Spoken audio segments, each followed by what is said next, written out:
We're ready to begin our second panel of the day, Coping the Climb.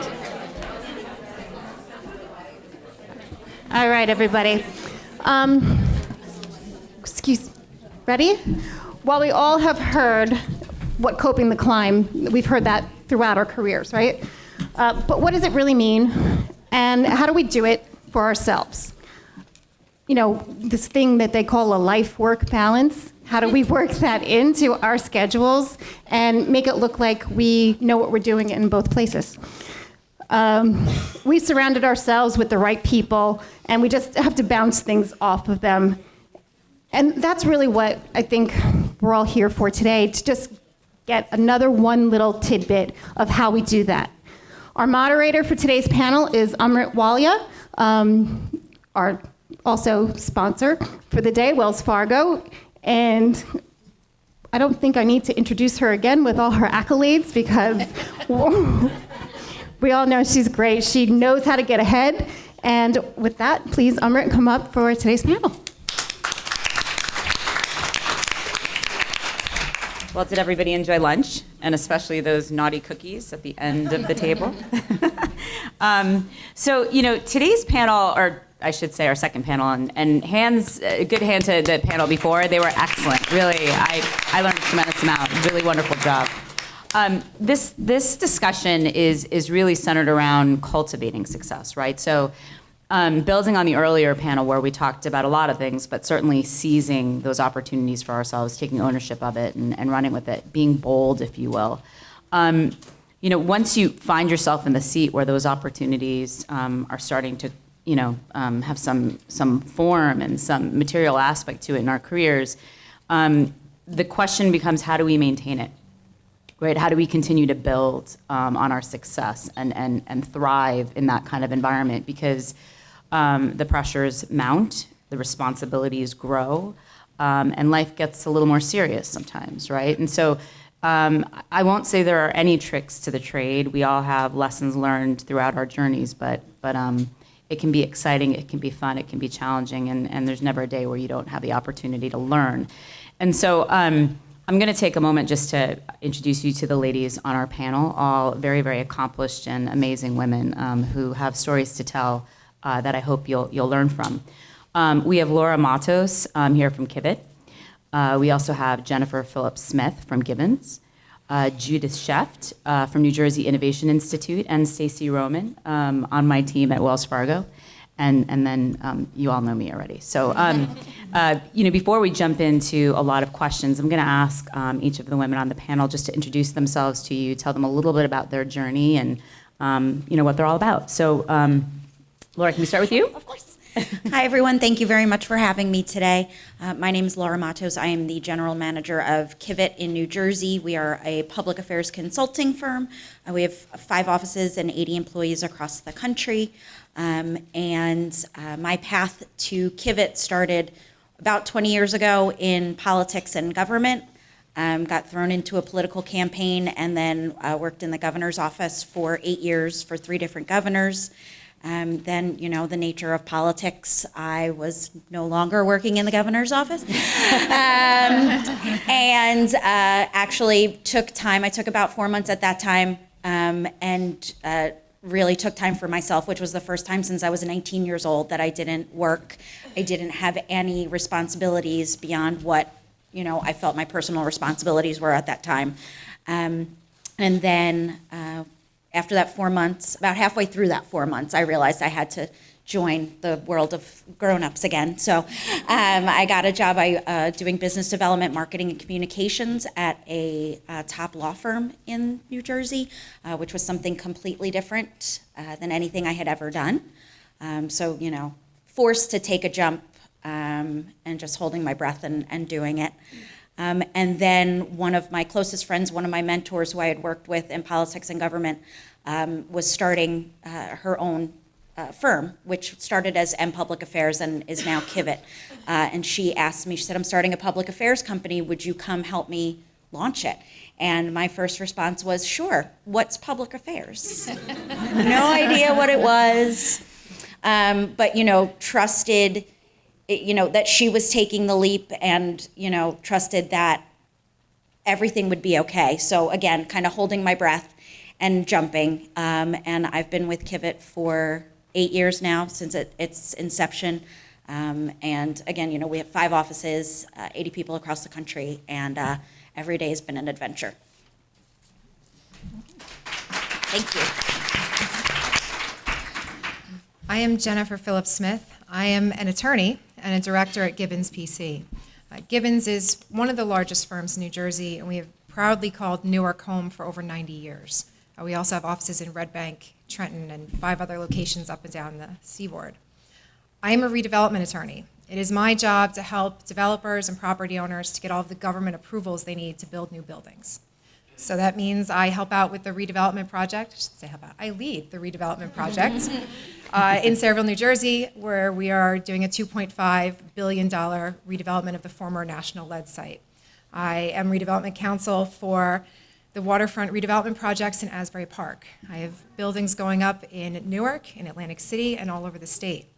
I love what I do. This is what I went to law school to do, and I love that I'm doing it.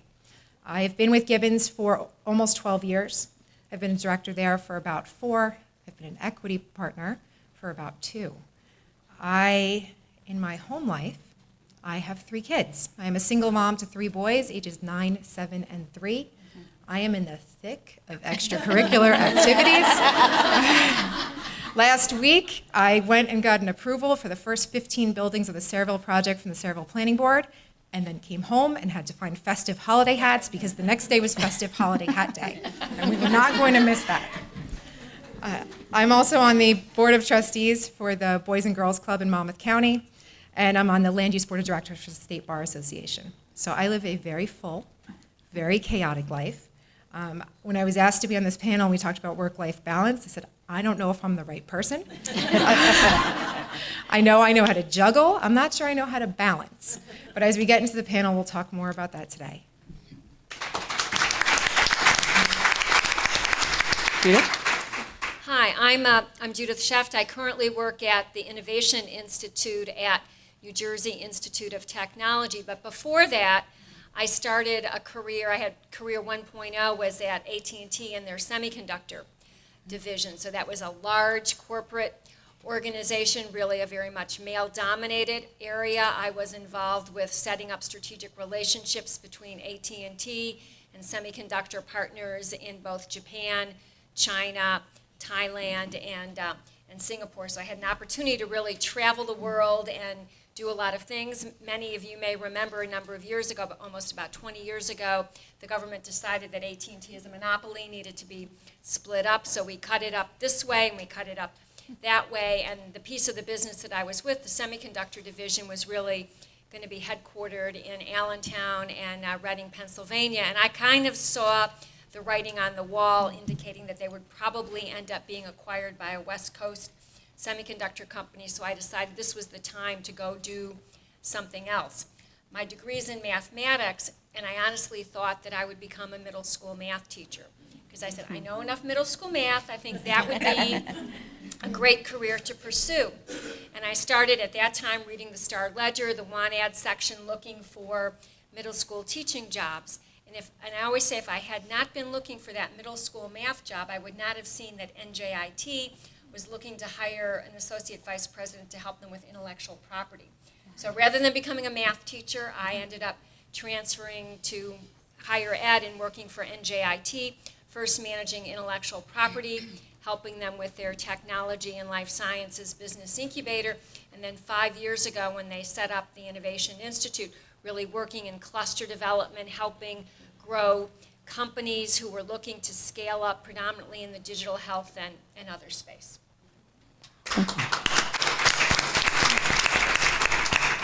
Hi, my name is Stacey Roman, and I have to say I'm pretty honored to be up here with this panel. I'm wondering, how did I get here? So I'm a Senior Vice President, Wealth Advisor for the Wells Fargo Private Bank. I sometimes forget how long I've been there because it reminds me how old I'm getting, but I think I'm in my 15th year here.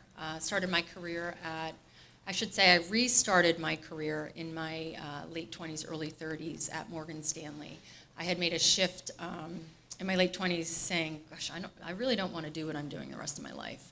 So I took a leap of faith, took a job interview at Morgan Stanley, landed it, and here I am. So at home, there is no work-life balance. I think we'll get further into in the panel, but I figured that the day I realized there's no home life, work life, that it's just life and it needs to be integrated, is the day I got a lot happier.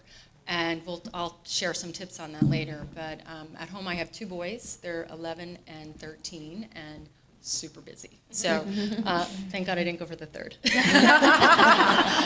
But thank you. Thanks for having us today.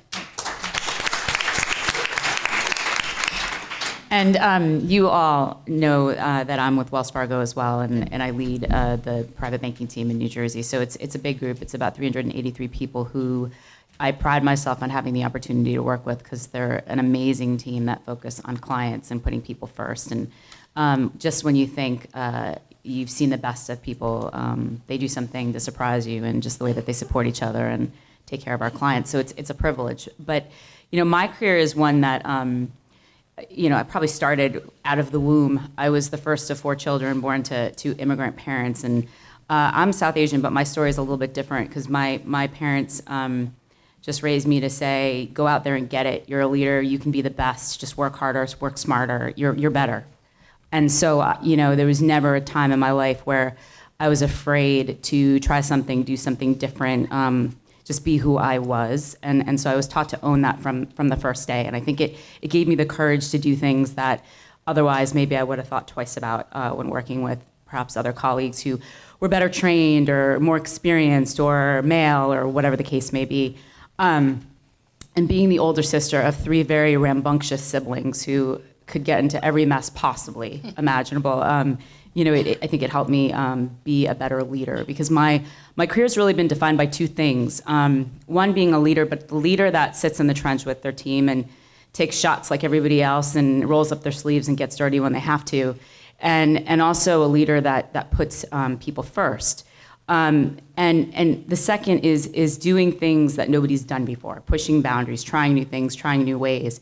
So I oftentimes have found myself approached by different folks in my career, leaders, mentors, and such, saying, hey, listen, we're going to build this arm of the firm. Would you take the lead? And I always look at them very honestly and say, sure, I like you. As long as you have my back, just know I've never done it before, so I have no idea what I'm doing. And somehow we figure it out, and it's always been an adventure. So I think this conversation will be really rich in experiences and lessons learned. And so let's get started. Ladies, you've obviously, just from your brief bios, achieved so very much in your careers. And I imagine that there were times where, you had to question yourself, or you had some bumps and bruises, or ran up against an obstacle that might have been tough to get around. And we're going to start on the opposite side of the table. And Stacey, can you talk a little bit more in detail about your journey? You've gotten to a place of success, and I work with you. So even though you say there's no balance, you really act like you've got it all together. So, can you talk a little bit about how you got there? So focused on the work-life balance discussion? Yeah, in your career. Yeah, so I think I've worked with you for many years, and I'm so honored to work with Amrit. She is as amazing as she seems. So I think, I forget how many years ago I told you my story, because for years I didn't want to share my story and where I grew up, and I'm the youngest of 4, the first that went to college, and I grew up on a goat farm in Washington State. So for years I tried to hide that, and then when I realized that it's not something I should be ashamed of, but it made me who I am, and there's no replacement for hard work and perseverance and a dream to do what I want to do, and nothing can hold me back. So I think a few years ago I told you, and you're like, a goat farm? It's such a strange place to be now here in Jersey, working at a prominent wealth management firm and succeeding. So for me, my journey is interesting because, again, you have to start from within. And a few years ago, I went through a coach, and it was a perception coach. So he interviewed 10 of my colleagues, 10 of my clients, 10 of my superiors. He went through all these different layers of people and interviewed them. And it was, how do I perceive myself in many different categories: integrity, honesty, work ethic, and so forth, and building trust, versus how they perceive me in all these different layers. And when he brought the report back to me, I was actually afraid to see it. I was like, oh my gosh, this is going to be terrible, and like, I'm going to cry. But when he showed me the report, the information I saw was astonishing, and it was kind of life-changing for me, because I actually scored lower in every category than everyone around me. So what it showed me was that I needed the confidence that I do know what I'm doing, and what I'm doing is right. And so that exercise was, like I said, life-changing. And it took me in, and you have to, before you can do any of the things we might talk about today, you have to know what you are, know your strengths, know your weaknesses, and own them. So hopefully that Absolutely. helps. Judith? Great. Well, as I said, I started at AT&T in the late 70s, and the first day at work was in the summer, because I started in June, and they had neglected to tell me that they had summer hours. So rather than starting 9 to 5, in the summer we actually started at 7:30 so that people could get out about 3 o'clock in the afternoon and enjoy the great afternoon. I, however, did not know that there were summer hours. So I showed up at what I thought was the right time, and I was about an hour behind all these other new people who were joining the company at the same time I did. And so I felt like I need to be sure that I'm just going to be not going to let that throw me, just kind of keep going forward. And when I showed up in my office, there was an older man who was in the area, and he kind of looked at this other woman and myself and said, the only reason they hired you is because you two were women. And I was just kind of taken aback.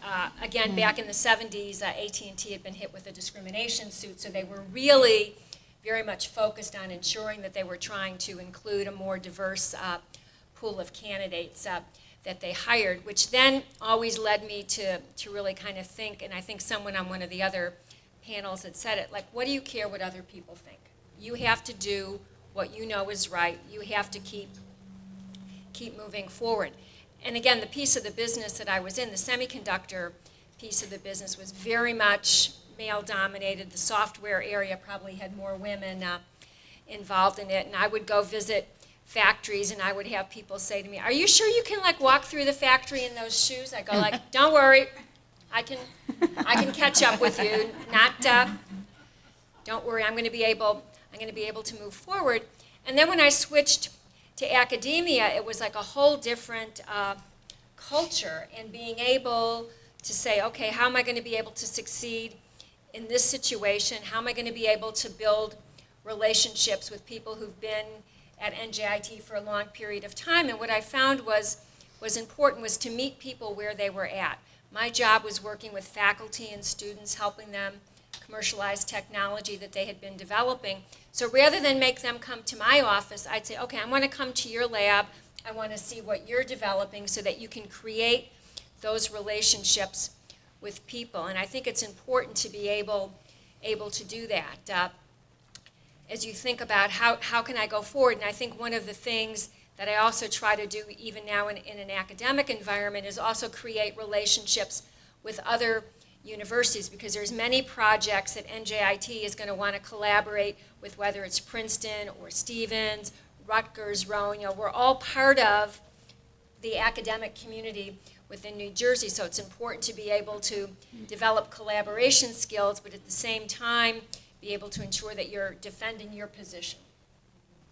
Absolutely. And just to comment on the shoes, I've just almost 3 weeks off of hip replacement surgery, right? So I'm wearing flats, and everybody's like, "I love your boots," and I'm like, "Actually, I miss my shoes." So I'm with you, Jennifer. All right. So how do we talk about how I ended up here? I just turned 39, and it takes a moment to sort of look back at the last 10 years, or in my case, 15 years.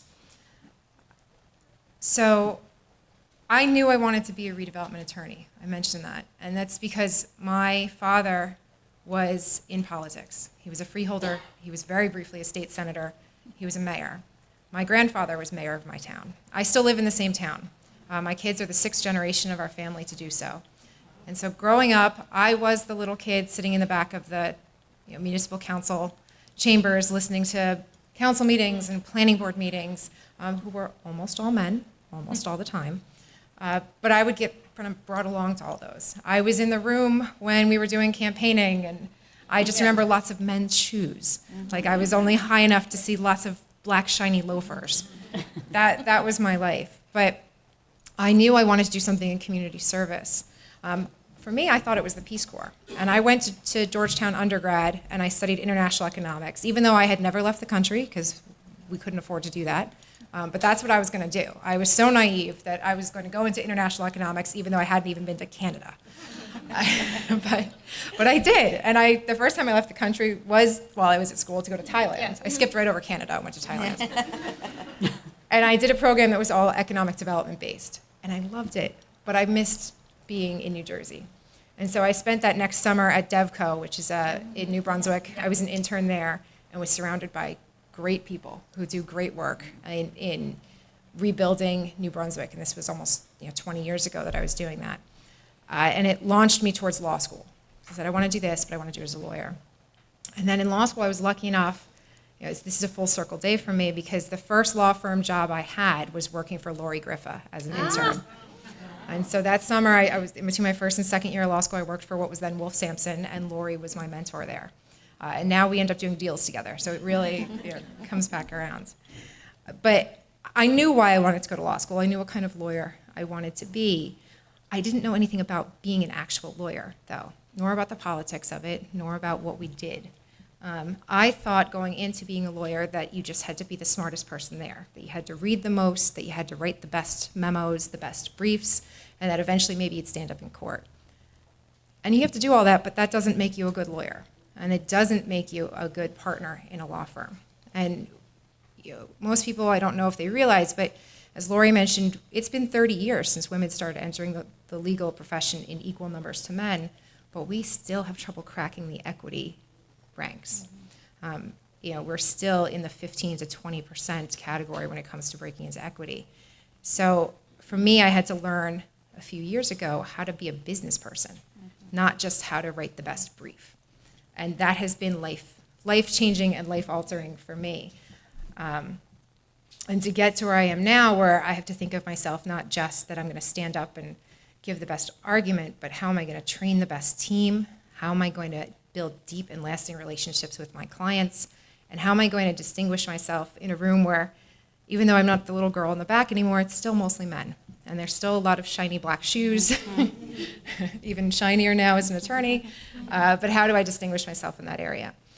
So I'm sure we could all talk all day about those different experiences, but for me it was sort of wanting to know where I wanted to go and figuring out how to get there, and then figuring out what it took to be in business. Similarly, my father was in government and politics, and that's how I got started. So I don't remember shiny black shoes, but I do remember sitting with a group of 80-year-old women licking stamps and envelopes while my dad was in a meeting with all the Democrats, as I used to call them when I was little. But again, and that was where I learned about that world, and I knew I wanted to be a part of it. And I didn't know how or how I would get there, but I just knew I wanted to be a part of it, because of the energy and the fact that you are doing something good and you're working for people. And I randomly got a phone call between the end of my freshman year of college asking if I wanted to intern at the Democratic State Committee in Trenton. And so they said, can you come up for an interview today? And I said, okay. And so I went up and I did the interview, and they said, you're great, can you start right now? And I said, well, no, because I have another job. Granted, it's only at a pizza place, but they're depending on me, so I can't start right now. So maybe tomorrow, I'll do double duty for a little while. And then, so I went up to Trenton the next day, and that turned out to be, the day I interviewed was the primary election in 1997, and there was a three-way primary among the Democrats, and Jim McGreevey won the primary. And so I didn't know what I was doing. All the phones are ringing off the hook because nobody could get information during the primary, but now that there was a winner, they could get access to lists and all different things. And again, I didn't know what I was doing. A phone rang, I answered it, they asked me a question, I figured out the answer, got them what they needed. Within a week and a half, I had been interviewed and hired at the campaign because I was the only person among all of the male interns who actually said they were going to fax something. That's how long ago it was. Said they were going to fax something, and then a fax came through. And you know, yeah, it's really, I was exceptional. Toot. And that launched me. I mean, I started working there, and again, I was a young woman. I had not even little to no experience. I had no experience. But threw myself in and worked hard because I knew, it was always something I wanted to do. And just being in the room and being there and being a part of it felt so incredible. And, there was then, and I think there still is now, at least for me, and I'm sure for a lot of you in this room, and I think you alluded to it a little, Amrit, as well, is, the fake it till you make it mentality. Because when we're given opportunities, and we're asked to take on challenges, even if it's not something we've ever done before, we know that we don't want to say no because we can figure it out and we can succeed, as long as, we've talked a lot about teams around us, and, that's the key, is none of us can do anything alone. And so it's, how hardworking and ambitious are we as individuals, but then also how great of a team do we build around us to help us achieve those goals. And fostering those relationships and continuing to grow those relationships is really, really important. Thank you. And I'm going to build on what you just said about none of us can do it alone. And I reflect back to a question that was asked earlier. I believe you asked it around fair pay, right? And before we jump into the next subject, I want to make a comment, because I think pay, equal opportunities, being respected for the work that we do, being acknowledged and recognized in a public way as contributors and people that add value. Each one of us in the room is a leader, whether you're appointed and have management responsibility, or you're a leader on your team, or for the clients that you serve. And so none of us, we're not alone. But when you have the opportunity to check the system and say, you know what? People on my team, they're not all fairly paid, right? They're not all paid the same. And, sometimes it's been a situation that's propagated over years and years. Like, you start off at a firm, you're there for 20 years or whatever the case may be, and you just started a little bit lower on the pay scale because you happen to be a woman, and 20 years ago, there were no laws to protect us, right? And so as a leader, you say, I can change this. So I'm going to shed some light on it and say, first of all, this isn't right. Second of all, we're going to change it. We're going to change it today, right? Then when you go out and you hire people, you don't take the old adage of find the best talent and hire them for cheap. You go out there, you find talent, you pay them fairly, right? And then you give them raises when they deserve it. And you have to be able to, as a leader, take a stand and make sure you're doing the right thing, or forcing your firm to do the right thing when they sometimes default to the old ways. But again, you're not alone. And so as team members, whether it's in pay or in any other space, be it job opportunities, project leadership, et cetera, you need to support other women or other diverse candidates on your team and in the spaces that you work, because we climb together, we support each other together, and then we succeed. And on that note, it's been mentioned several times today, from our keynote all the way down to just a few moments ago, building a network, right? Succeeding because you have partners, advisors, mentors, sponsors, is critical to being successful over the long term. So, ladies, and I won't go to the side or the front, pick your space, but can you talk a little bit about how you've built your network, or your squad, as they like to say, and how has it maybe changed or evolved over the years? So let me take that one first. I think what's important when you're building a network is to first think about, what can I give before I ask what I'm looking for, so that when you're in conversations, when you're meeting with people, you try to figure out what are the talents, ask them where do they need some help, and how can you help them, and then you can figure out what it is you're looking for. I think it's important from a networking perspective to also figure out, what are you looking for? Is it, at this particular moment in time, I need an introduction to someone because I'm trying to do business development, and so someone will come up to me and say, I do this kind of work, can you make an introduction to me to the right people at NJIT, or the right people that you might know who might be looking for this particular good or service. Sometimes you're looking for someone who's just going to be able to help you learn a new capability, a new skill. So perhaps you don't know something and you just like to learn a little bit more about it. And sometimes you need people that you can vent to, that you just have to be able to go home. And I know sometimes your family gets at least I know my family gets a little tired about hearing about some of the things that went a little sideways at work or in life. And so you need sometimes a network of people that you can talk to about some of the personal things that are going on in your life. So I've got people that I might have met through my University Alumni Association. I went to the University of Pennsylvania, so there's a very active Wharton and Penn alumni network. So there's people that I know from those areas. There's other people who are parts of networks, because I do a lot of work with entrepreneurs that are part of the overall New Jersey entrepreneurial ecosystem. And I just want to give a shout out to a really interesting article in the November-December issue of Harvard Business Review, and it's called The Secrets of Successful Female Networkers. And it talks about some studies that they've done and some of the things that women who are more successful in networking, what they do. And one of the things they say, which is sometimes a little bit counterintuitive, is you've got to figure out when you need to say no. When it's great to say yes, but there's times you cannot be 10 places all at once. You're going to have to sometimes step back to something and prioritize which networks you're going to be involved with. Quality or sanity suffers, one or the other, right? Anyone else? I guess I could say, when I started talking or thinking about building my network, I thought about it sort of in different groupings. Your professional network, and then your family network and other networks. On a professional network level, I find it actually starts internally at my firm, learning your team well. Often in the legal profession, and I'm sure it's the case in others, people don't necessarily always stay in private practice. They go on later to work in government or in business.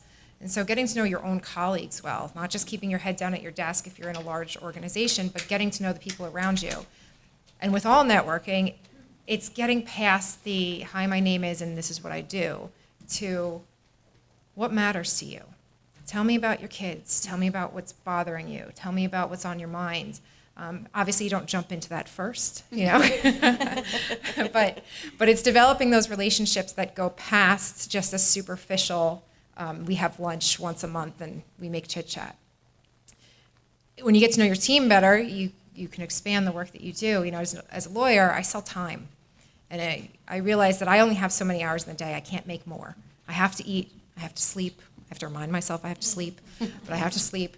And so if you're going to expand your business, you have to have a team you can rely upon who's going to hold down the fort for you while you're going out there to meetings and to bring in more business. So learning those people while they're still your colleagues so that you can improve your business, and then hopefully if any of them leave, you then have your network expanding into other areas. I also thought about my network in terms of family life as well. I used to think that if you went to brunch on a Sunday with some of the other moms in the neighborhood, that was something frivolous that you just did for yourself. It's not. It's not. And even if it's never going to lead to $1 in new business generation, it is giving you something so much more. In my case, I can't get my kid to swim practice. I can't. He practices 5 days a week at 4 o'clock in the afternoon. I can't do it. It's not going to happen.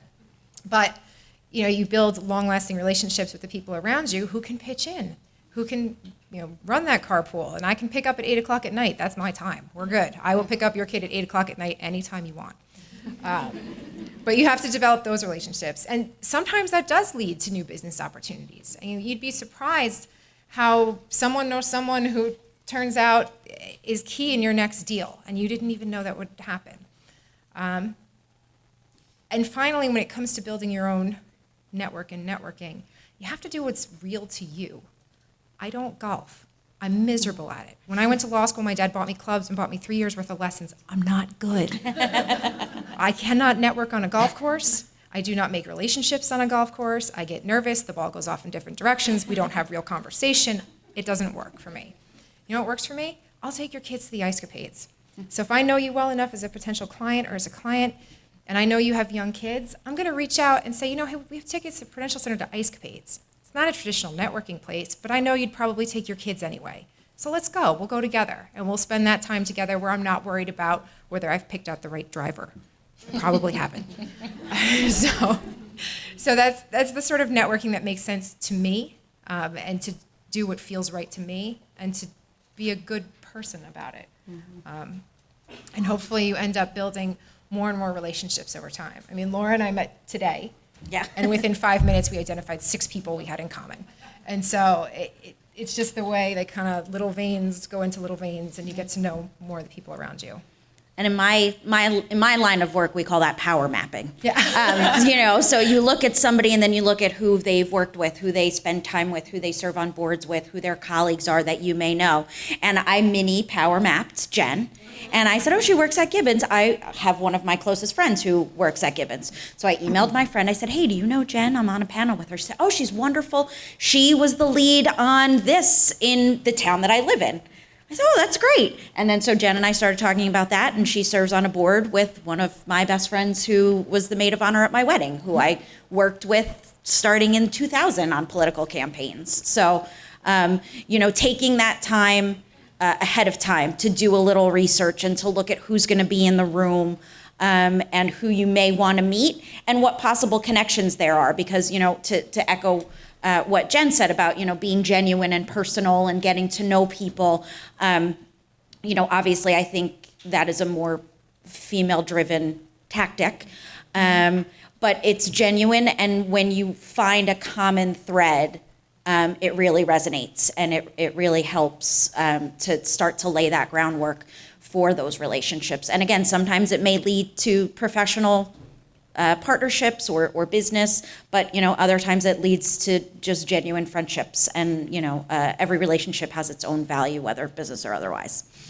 Yeah, you can build off of a network as well. So sponsors and mentors are a part of your network as well. And if you haven't had the opportunity to do either, it's a tremendous opportunity to grow, right? I've served as a mentor and a mentee multiple times in my career, to both people that were very senior to me and some that were just starting out in their careers. And I have to tell you, whether I served as the mentor or the mentee, I learned. And if you're strategic, as Laura mentioned, in the way that you build your network, then you should also, at some point in the time, have that moment of truth. Look at yourself in the mirror and say, what am I good at? And what am I not so good at? And it's okay not to be good at everything. But then build a network, build a team, build partnerships that help fill in the blanks, right? I'm abysmal at technology and technology speak. I need a paper bag to be in one of those conversations. But guess what? I know that. So when I build teams, I find somebody who's really good at that stuff. And I send them into the meeting. I'm like, come back and translate for me. And it works, right? So I think, be strategic. The friendships, the good advice, the fun, it comes naturally. But if you can do it strategically as well, it really helps to build your career. I know we only have a couple more minutes before we're going to open up to Q&A. So, we're going to take a little bit of a turn. That dream that we have of life balance and perfection and everything always working out exactly the way we want it to, it sometimes really is just a dream. But ladies, when you think about life balance, doing everything just right the first time, how do you find your way there, or how do you make it work? So I'll talk through. I mentioned it quick in my introduction that the day my life became happier was the day I realized that work-life balance is one thing. It's not my work calendar, not my life calendar at home, because I would miss things for my kids, and I felt horrible. So I actually started integrating my calendar, and my husband is really good at it. I gave him access to my Outlook. He actually sends me invitations now, so I make sure I don't miss the important things in life, because you get so caught up in work and the things that might not be as important. The combination of one calendar has been a godsend to me, because I'm terrible with technology as well. So that's one tidbit for me that has been phenomenal. So I think it's a little bit tied in with the notion of perfection. And when my children are older, my daughter's almost 30, my son is 23, and we always had family dinners at home because I always felt it was important for us to try to eat together as a family. But let me tell you what we ate as family dinner. I'd be coming up from Rutgers in New Brunswick, and as I'm passing Boston Market, I'm calling on the cell phone, okay, which are the two sides you want from Boston Market? Or it was Chinese food, or pizza, or if I was really into it and I was going to do some cooking, it was like the 5-minute quick tacos with the little mix and in the taco shells. But yet my kids remember that we sat down and we ate as a family. It wasn't that we had that big Julia Child kind of meal that I remember kind of growing up watching that television. So you have to be able to say, what is perfection? And it's being with your family. So it's being able to kind of push some of those things aside. It's also being able to delegate. So my husband worked at home, and so I'd let him do certain things. And maybe he wasn't going to do it exactly the same way I was going to do it, but if he was going to do the laundry and it was going to come out that way, that's good. It's done. And it's the same thing at work. Sometimes you're going to be able to, you want to delegate something to somebody on your team. You're going to say to them, please do this task. And again, maybe they aren't going to do it exactly the same way you would have done it, but you need to be able to let go, to let other people pick up those elements to be able to move things along. Yeah, that is the truth. There's something humbling, I think, about having your third child and then getting divorced and trying to be the person in your career that you were with now 3 kids and no other person at home. And that's when you have to give up on perfection, right? My Christmas card will never look the same. And much of my life never quite looks the same. And much of it is better, but it doesn't look the same.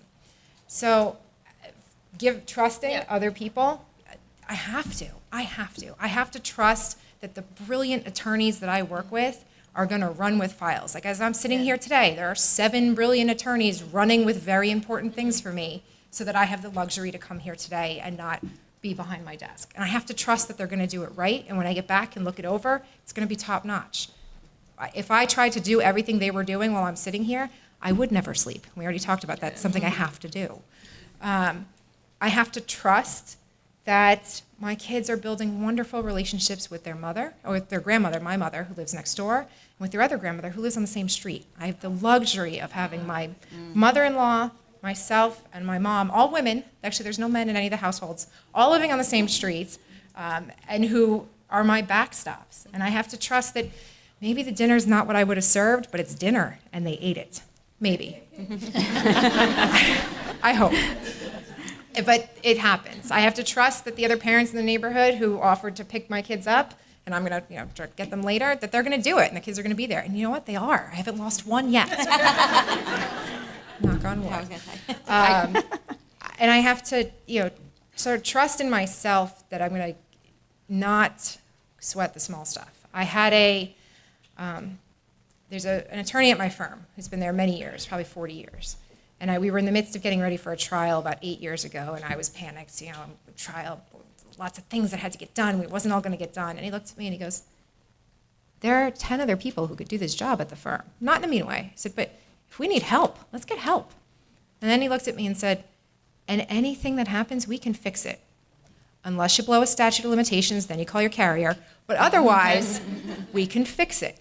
So don't worry if we make a mistake. If the exhibit didn't get in the right place, we'll fix it. It'll be all right. And he's right. Everything, except for blowing a statute of limitations, can be fixed. And so if we don't get it right the first time, get it right next time. I think I don't think I am the only woman on this panel that does not have children. So I think looking at it from a lens of work-life balance, it's obviously still important, but I constantly have to remind myself that it's still important. I often find myself offering to cover for colleagues or friends who, have commitments with their children that I know they have to get to. And so, the saying no applies there too. it's if someone has something to get to, it's one thing if they ask me and, I have time and I can do it and I can cover for them, whatever the case may be. But I had to stop myself from offering constantly, which was hard because I felt like I was being a bad person or a bad colleague or a bad friend. But the taking care of yourself is the most important thing, because if you're going to be there for your colleagues and your family and your friends, you have to put yourself first to make sure you're okay. So I think that's, having a network and that's supportive and being helpful. And I love being part of the network that I am for my friends who, watching their kids sometimes when they are caught at meetings and things like that. But I have to recognize when it's putting myself out, and it's not harming myself, but it's putting me over the edge of what I can handle on any given day, because it is a network and there's more than just me. So I think looking at it kind of through the other lens, it's something to also really think about and make sure you take care of yourself in that way. Well, yeah, and let's build on that, Laura. So taking care of yourself, whenever you get on a plane to go somewhere, even Canada, there's somebody who stands at the front of the plane and says, make sure you put your oxygen mask on first, right, before you help the person next to you. And so, we've talked a lot about some of the things we do to succeed at work, but taking care of yourself and making sure you're a whole human being, out there to face the challenges and do what you need to do is something we have to remind ourselves to really pay attention to. What are some of the tools that you use personally to keep yourself centered and, kind of firing on all cylinders? I was just having this conversation right before this panel, actually.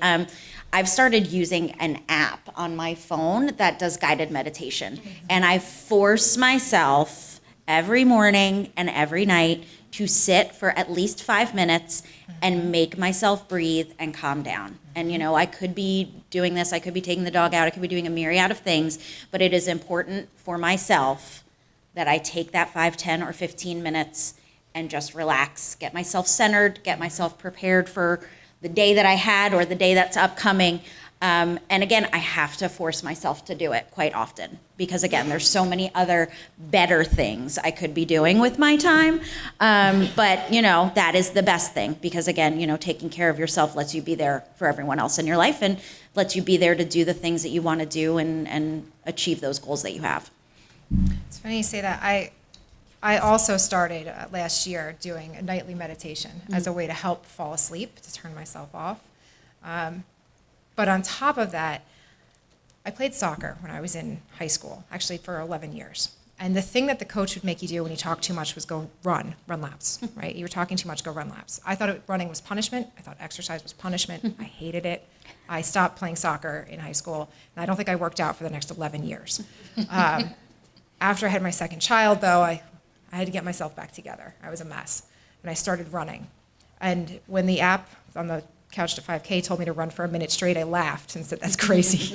I can't run for a minute straight. But I stuck with it. And now I find that running and more recently spinning is something I have to do. It's not optional. It's like breathing. I have to do it 3 times a week. If I do not do it 3 times a week, I'm a cranky mess and you don't want to be around me. And if you would have told me I'd be saying this when I was 16 years old, I would have laughed at you because I really, truly hated exercising. But it is what keeps me together. And it is the thing where I will put everything else to the side if I've gone 2 or 3 days and haven't squeezed a workout in. And I'll say to the kids, you have to let mommy do this. I have to work out right now, and I will be a much better person for it an hour from now after I've gotten all of this nonsense out. So I'll see you in an hour, close the door, nobody bother mommy on the bike. So I also have started exercising. I was like the worst person in gym when they would pick the teams for things. I was like the last person picked. And I always used to tell people that my exercise was shopping as a competitive sport, kind of like up and down, hunting for the things. But I have started a spinning class, and what I found is that my Y has really early in the morning classes. So if I can get there at 6 o'clock in the morning, or they've got one class at 5:45, I can get it in, done, and out of the day. And the other tip that I found, was to actually go to sleep in clean exercise clothes. So all you'd have to do is like put on your shoes in the morning. Get up, brush your teeth, and go. You know, it's just like, it's kind of like pajamas, and you just kind of get up and I do that. go. The bike is next to my Yeah. bed, so I roll out of bed and get on the bike. Yeah. Yeah. Whatever lets you get that extra 5 minutes. Yeah. Well, then you don't have to say, oh, it's a little too cold to have to take off the pajamas and put on the pants and stuff. That's a good one. Listen, there is an app for everything. Sometimes I kick myself saying, why didn't I create that? Like, why wasn't it me saying, hey, we need this app? But I also, I used to be a runner, and then I had some health issues, so I can't run anymore. So the running for me was so peaceful. I do start I have the app for meditation. I love it. I still find myself not getting to it. But I think you have to find those moments in life, even if it's 5 minutes, that you can sit there. Sometimes if I get to work early, I'll sit in my car literally for 5 minutes and meditate. It doesn't have to be 20 minutes. You don't have to get to that spot, right? You just take that time for yourself and know, and I think knowing yourself really, you know when you need to step away, even if you're in the office or if you're with your kids and they're driving you nuts.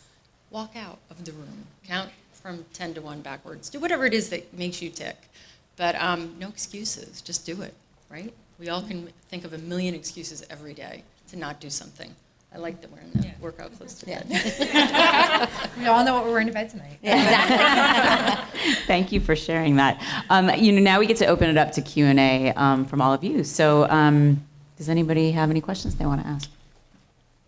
I'm coming. We'll just wait for you to get the mic so we can hear you.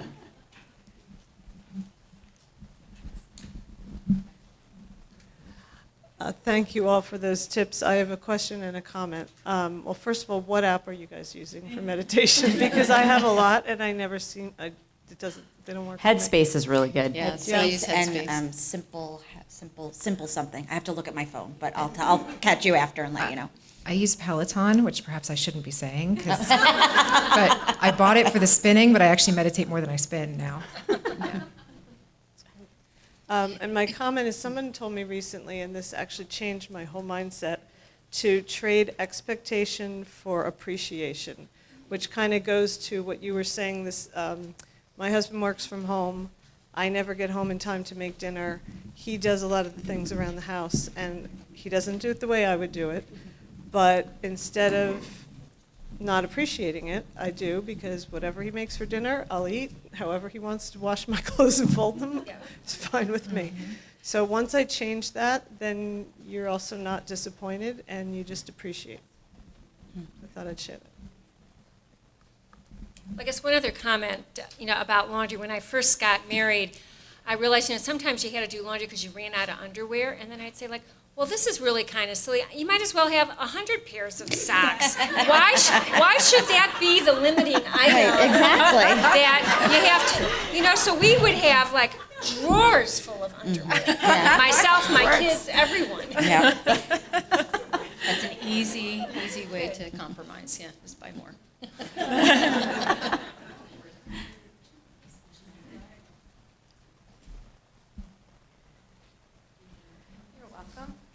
How have you ladies been able to kind of integrate that balance of just life, right? We won't say work balance, just life, into work. And I kind of mean almost amongst coworkers. And I'll give you a little background. What I try to do is, I have 2 children. I'm expecting my 3rd. And with my team, I manage we're a small team, but of 3 females, and they're all younger than me.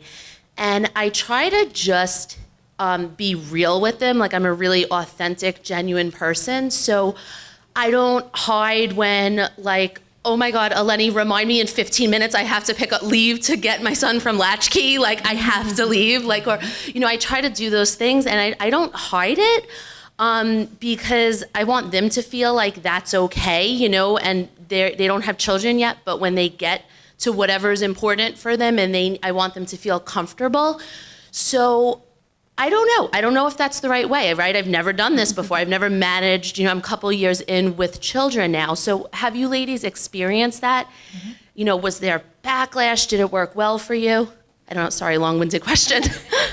So I work in a male-dominated industry as well, and I have to say there's nothing better than being honest. I am an open book and probably say too much sometimes, but they are okay with it. And there's no other way to be, because communication's like a key part in being successful anywhere, work, home, wherever, life. But why hide it? Just be yourself, be authentic, and if they don't like it, so what? Who cares? Right? Exactly. Well, you free yourself when you finally Yeah. accept that. Yeah. Right. And for me, I had all three of my children I've had at the same job. At my first pregnancy, I was a very junior associate, then I was a mid-level associate, and then the third one, I actually found out that I was pregnant 3 days after they told me they were going to offer me up to be promoted to partner. So that was a little awkward. But it worked out. I'm a partner. I used to hide it. I used to say, like, oh, I have a meeting, and be very generic. I don't anymore. You know what my calendar on Friday says? It says class mom. Blocked out from, 9 a.m. to 2 p.m., class mom, I'm at the 4th grade party, we can come do arts and crafts together. And that's what it says. And I realized that I have to model that for everybody else on the team. And I have to model it for the other women at the firm. Because if I'm going to take the responsibility of being an equity partner, and there not being that many of us in the grand scheme of things, they need to see I wear red, I wear boots, I go home to class mom parties, I leave at 4 on Mondays because that is my day to drive the swim team bus. And you're going to see that I do that. You're also going to see when I get the approvals, like last week, when I go to court and win a motion, you're going to see all of it. And you have to understand that if you're going to work with me, if you're going to be my client, if you're going to be my colleague, you're going to have to get the whole package. And that's going to be arts and crafts and kicking butt as a land use attorney. It's both ends of the spectrum. So I'm now honest, and I purposefully am honest. Even if you're the client, you ask me what I'm doing Friday morning, I'm class mom Friday morning, but I'll schedule you for a meeting at 2 o'clock and we'll get it done. I am honest with my clients as well. Mm-hmm. And I have to say, because I used to hide it as well too, growing up in the firms and, being surrounded by men that generally aren't the person driving their children to practices, or, there are some that do, that are coaches and all that, but the day that I became honest and became me and became genuine, I've been so much more successful at my job. Well, because I get to talk to Stacey's clients, and they tell me that she understands them, that she's a real person, right? That they trust her because she doesn't put on airs. But also to answer your leadership, component to your question, I always choose to manage people first, and quote unquote team members or employees second, right? Because we're all human beings. We all put our pants on or our skirts on one leg at a time, right? Unless you're really talented, I guess. But, so at the end of the day, we all leave the office or, wherever we happen to work, and we go home and we're just people, parents, sisters, brothers, kids, whatever it is that we are that day, right? And so never, ever hide who you are, right? And just be the best that you can be, and make sure that the folks that work for you realize that they don't have to apologize for real life, right? I mean, we live in a complicated world with lots of different facets to our lives, and if we can't be who we really are, it's a struggle, it's a fight, and it's really not pleasant. And I was, just to add to that, something you said earlier, when you're the type of manager who manages but also gets in the trench, rolls up your sleeves, gets sturdy when you have to, they respect that, and it's being honest with people never has a downside in my opinion, and I'm very open and honest with the people that work in my office and that I work with, but it's also not teaching them not to feel bad about it as well when you're honest. So when I worked at AT&T, I had a woman working for me we were in New Jersey, and her father was down in Virginia, and he was having chemo treatment. He was fairly sick with cancer at the time. And she came to me, and she initially said, I'm going to have to really kind of go on a leave of absence for an extended period of time because I need to be in Virginia. I need to be with him. I need to be able to help my mother with the situation. And I said to her, you know what, I think we can work out a solution, because at the time Western Electric had a manufacturing plant in the town where her father lived. I said, you go down there. we'll transfer you down there for sort of an indefinite period of time. On the days that you are able to go into work at the facility, you go in there and you keep track of those days. And the time that you need to be at the hospital with him, we'll count that as vacation, so that you don't have to stop doing what you do. We kind of step back to say, what's a creative solution to this particular life situation that someone is dealing with? And I think when you work with people, if you're able to be open about the situations that you're facing, then they can tell you about challenges that they're having, and then you can think about, well, what are the solutions that we can use for addressing these problems? I think someone on one of the earlier panels said, on some of the things that you're doing, it doesn't matter if you're doing a journal voucher at midnight, if that works in your accounting particular profession. Some of the other things you may have to do during a particular point in time, but it's how do you get those things done in that way? What other questions?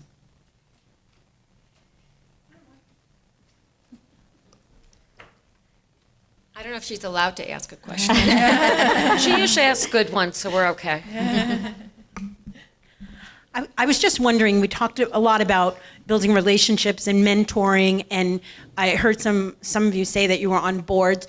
Just how do you start that? Are there any associations or groups or anything that you can suggest where, if someone is not networking already or just in the beginning of their career, where do they start to build that network other than a coworker, but outside, where can they go? I always found that volunteering is a helpful way to get in the door at any organization. And, you know, if you think about causes and things that you're passionate about, and you find organizations that speak to those causes and those passions, and you just start spending your time helping in any way that you can, you start to meet the people that are involved. And, you know, things that I have become active with over the course of my life, not even just my career, since I was a child, was, you know, started that way. Just, I liked it, and so I would spend time doing it in any way that I can, trying to help, and that kind of laid that foundation.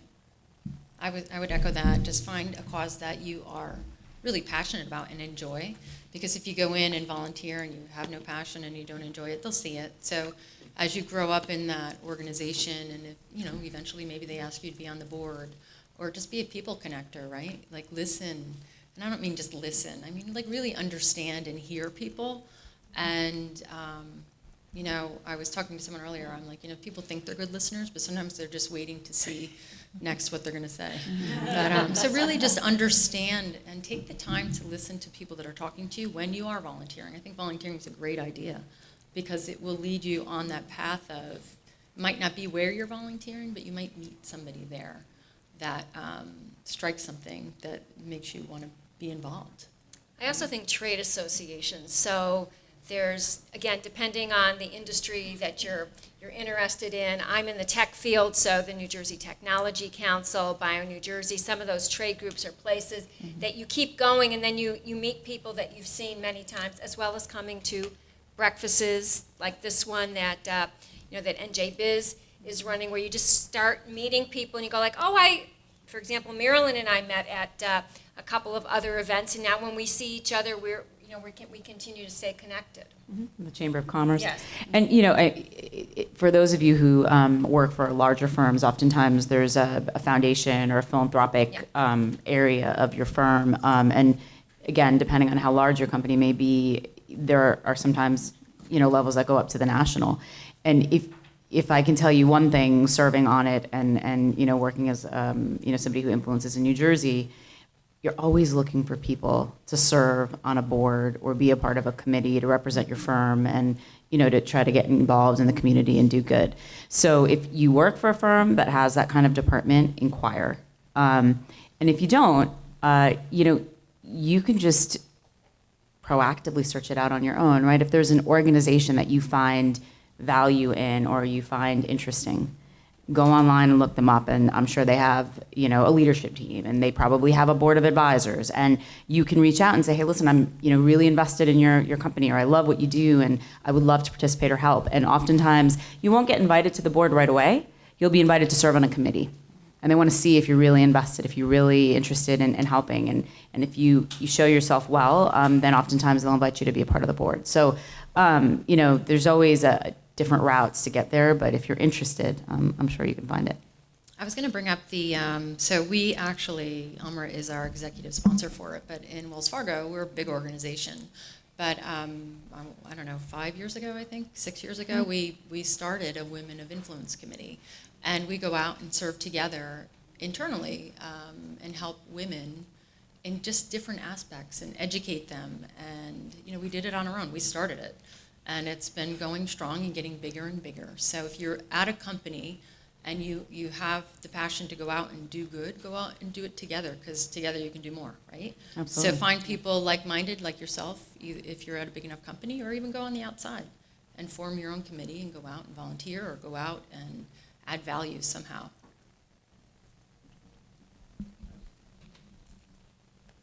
I just want to expand on that a little bit. I have two little nuggets. The first one is Rotary International. It's a bang for the buck. And there's different, we are very, I don't work for Rotary, but I am a Rotarian.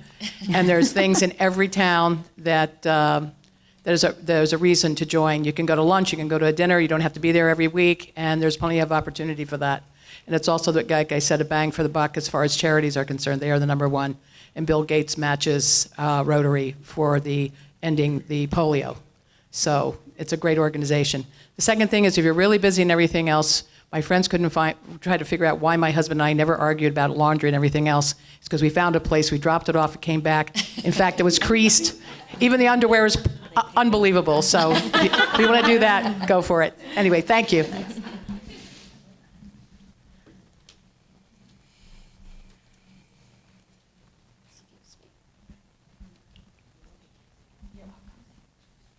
So I'm having the opposite problem that I've been working in my community for a while, so I work for a corporation, so everybody is coming to me for checks and be on a board, and I'm just going completely crazy. I'm on any board anyone could think of, or on their committee, or chairing their gala, and while I'd like to think that I'm kind of self-actualized and I'm a woman, hear me roar, I get really upset when I have to say no, and I don't know how to say no, so I do everything.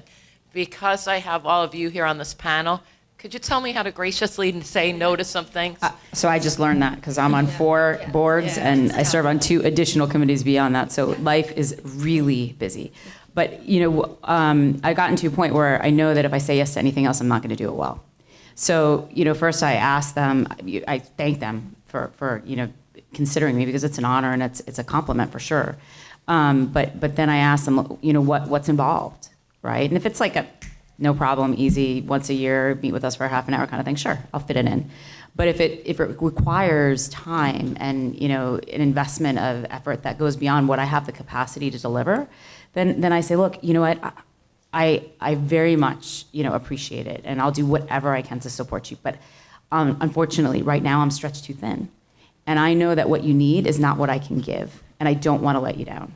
But I have another person or 2 that I think could really do a great job for you. Let me ask them first, of course, but then I can connect you, and boom, you have a replacement. Yeah, that's what I was going to say. Always have a suggestion of an alternative. We don't want to give people problems, so you don't just want to say no. But offering a suggestion, I think, is a real great way. And many times people that are part of your larger network are looking for those opportunities Exactly. to get on boards and to do that work. Mm-hmm.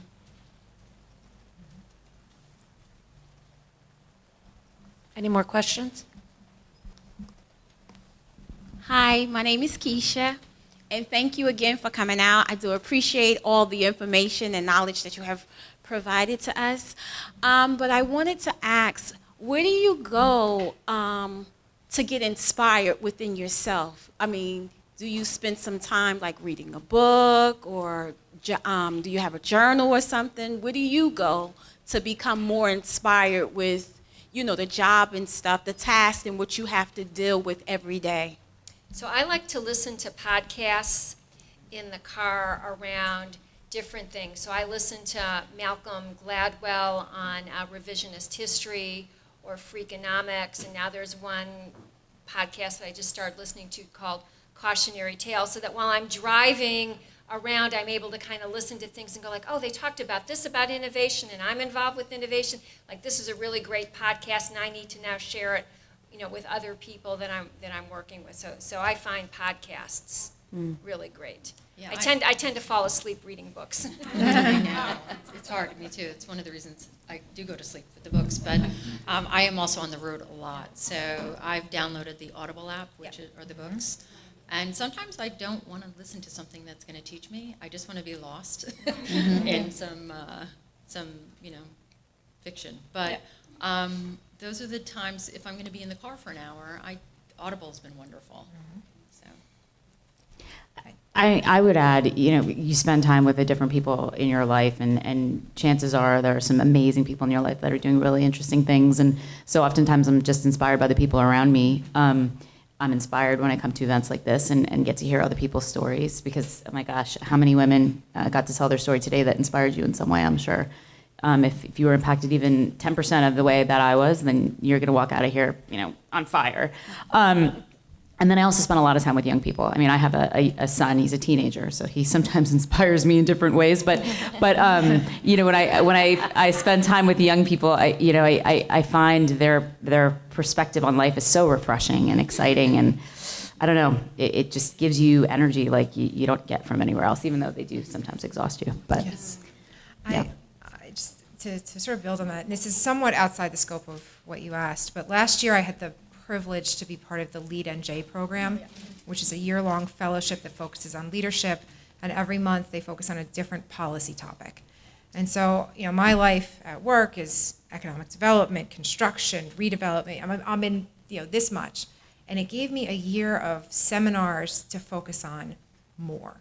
Sort of stretch my legs and stretch my brain in ways I hadn't done before, learning about education, learning about criminal justice system, healthcare, just branching out, while at the same time networking in a way where you got to really know the other 40 fellows throughout the state of New Jersey very well. And so I was glad that I took the time to do that program, even though it's 2 full days a month, because it opened my brain up to parts I hadn't really focused on and gave me wonderful leadership training that just felt different and was very useful. So I think maybe sometimes doing something different, not if you're always going to the same industry events, maybe going to something that's outside of what you typically do to stretch your brain a little.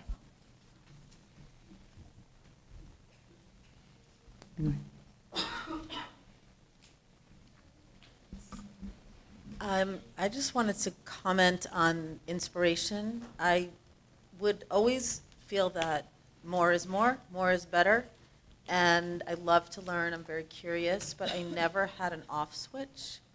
And I actually spent 2 years, 2 different trainings to become a yoga instructor, so I have 500 hours of that.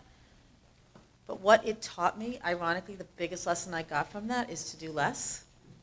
And you all commented on it, on taking 5 minutes, but even after something like this, I used to go back to my office or clients and be like, boom, I learned it, so y'all should know it, and I would create chaos. But now, what I'll do after this is nothing today. I won't even really probably talk about it for anyone, and I'll take some time when I'm thinking to let it digest, and then it'll come up for me how I incorporate it. But it took me 500 hours and thousands of dollars to learn how to do that. But really, the inspiration is all around us. But for me, it's taking a little time to digest it that makes it work. That's great. Just a comment.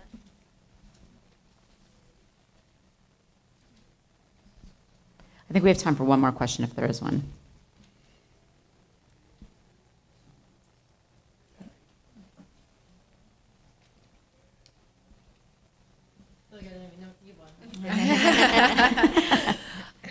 So you guys were talking about joining different organizations and stuff in terms of networking before. And so how do you know there's so many trade groups to join? How do you know which ones you should join? And how do you know if you've started to dive into one and it turns out it's not the best one for you, how do you know when to be like, this is my jam, or this isn't for me and I have to back out? Well, I find I would ask other people, and other people might ask me. So we've had some new people who've joined us at NJII, and they'd say to me, well, tell me about the events that you go to. Which ones do you like?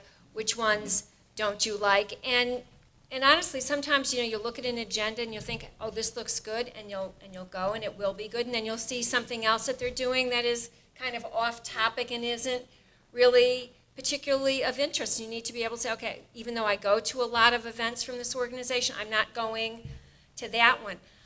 There's some events that I sometimes look at and I tell you, I hate to drive. That is like the word, and the parking. So sometimes when there's events up in Hoboken, I'll go like, oh my God, do I really, even though I think Hoboken is close to Newark, it can be quicker to get to Pennsylvania than to get there and get parked. So you kind of have to also say, what is it that's going to fit and not be so stressful to try to get to. So if something is an early morning and you've got other early morning family commitments, then you just got to say, like, I'm not going to that thing because I just can't squeeze that thing in.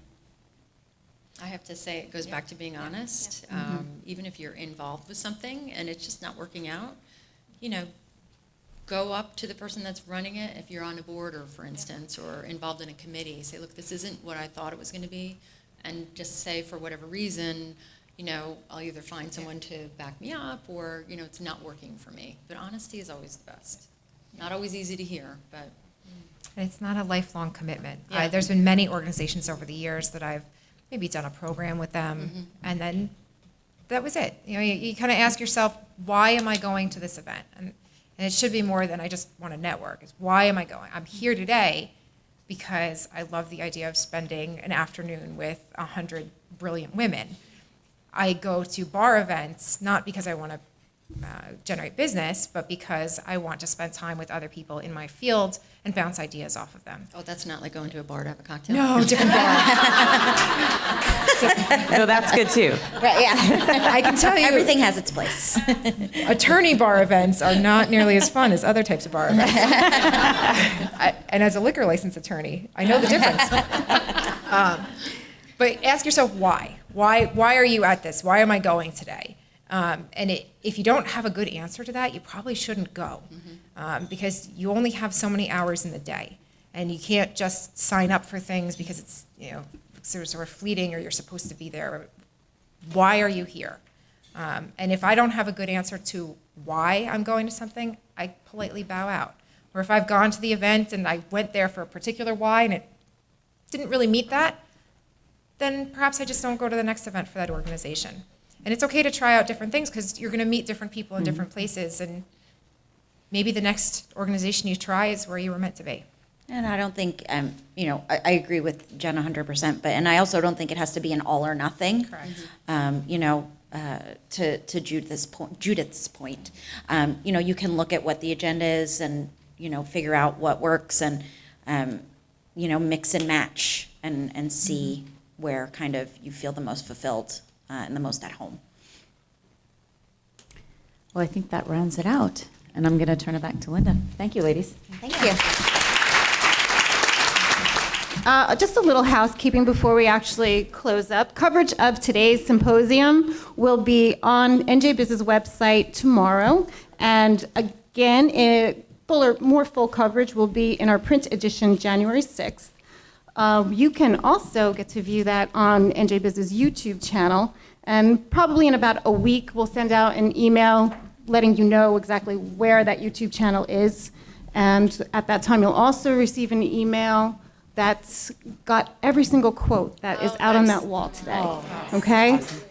We figured you might want to see them more fully. Okay. Again, I just want to thank everyone for being a part of today. Panelists, moderators, our sponsors, Wells Fargo especially, and Kane AV. That's it. It's been a great day. Everyone be careful going home. Thank you for coming.